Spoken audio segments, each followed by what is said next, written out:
I actually get this question quite often, this type of question.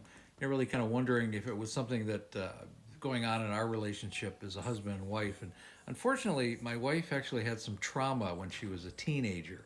And I think it affected her entire life. In fact, she was really already drinking when I first met her. In fact, I was kind of woefully ignorant of what was going on. I mean, she drank, a couple glasses of wine at night after we worked, and we were insurance brokers.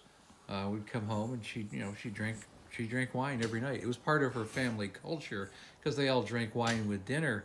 And unfortunately, that particular habit and the trauma that existed in her life long before I ever met her continued on into her adulthood. I met her when I was 30.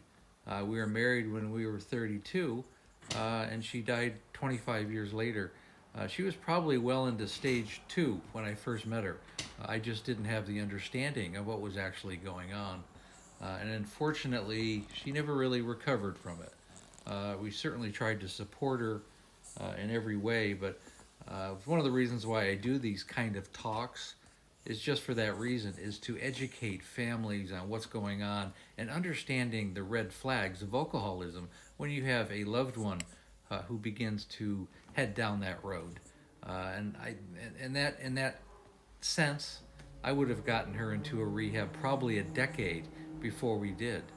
But like most people, I was woefully ignorant of what was really going on, and we didn't start getting her into a rehab or into real professional help until after her first DUI, when she was starting to get, legal issues and running into real problems.